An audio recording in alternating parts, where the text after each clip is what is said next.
হবিগঞ্জের আজমিরগঞ্জ বানিয়াচং শরীফুদ্দিন সড়কে বিকাশ কোম্পানির district sales officer Mohammad Shahidul Islam তিনি দুর্বৃত্তদের হামলার শিকার হয়েছেন। তাকে মারধর করে প্রায় ৬ লক্ষ টাকা ও একটি আইফোন ছিনিয়ে নেওয়া হয়। ঘটনাটি ঘটে গতকাল বুধবার সন্ধ্যা ৮টার দিকে জলসুখা নোয়াগড় যাত্রী ছাউনির অদূরে। আহত শহীদুল ইসলাম শিবপাশা গ্রামের মোহাম্মদ আয়াতুল্লাহর পুত্র।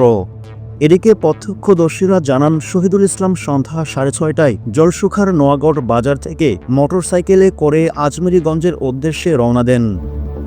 তবে সন্ধ্যা ৭টার দিকে শরীফুদ্দিন সড়কের জলখোসা নোয়াগড় যাত্রী ছাউনির কাছে পৌঁছালে তিনি দুর্বৃত্তদের কবলে পড়েন। ডাকাত দল তাকে কুপিয়ে গুরুতর আহত করে রাস্তার পাশে ফেলে পালিয়ে চলে যায়।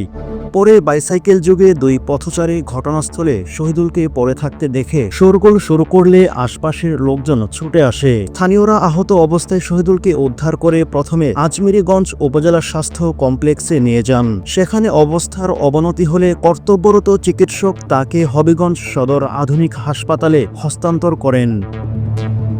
এ সময় আহত শহীদুল ইসলাম জানান দুর্বৃত্তরা তার কাছ থেকে প্রায় ৬ লক্ষ টাকার একটি আইফোন ও অন্যান্য মূল্যবান জিনিসপত্র ছিনিয়ে নেন। এ বিষয়ে আজমিরগঞ্জ থানার officers in charge ABM Mainul Hasan বলেন, ঘটনাটি নিছক দুর্ঘটনা নাকি পরিকল্পিত ছিনতাই এ বিষয়ে তদন্ত চলছে।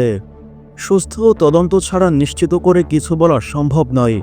তবে ওই রাস্তায় পুলিশ ও সেনাবাহিনীর টহল জোরদার করা হয়।